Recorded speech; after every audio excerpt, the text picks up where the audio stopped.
আজকে আমি দীর্ঘ অনেক দিন পর খামারে আসলাম। ছাগলগুলোর অবস্থা মোটামুটি ভালোই আছে। আমাদের 3টা বাচ্চা হয়েছে ছাগলের। বাচ্চাগুলোর মধ্যে একটা অসুস্থ। আমাদের ছাগলের বাচ্চাটা একটু অসুস্থ। আমি প্রথমে ধরে ধরে পানি খাওয়াচ্ছি। আমাদের 3টে ছাগলের বাচ্চা হয়েছে, 2টা বড় আর একটা ছোট। এটা একটু অসুস্থ। সুস্থ করার জন্যে আমি ধরে ধরে খাওয়াচ্ছি।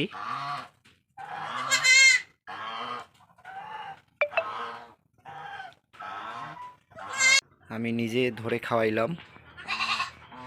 পিছনে আমাদের রাজহাঁস আছে, এগুলো বাইর হওয়ার জন্য ডাক পাসতেছে।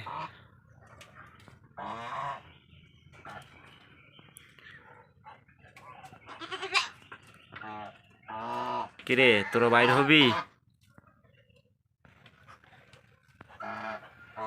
চিল্লি চিল্লি শুরু হয়ে গেছে বাইর হওয়ার জন্য।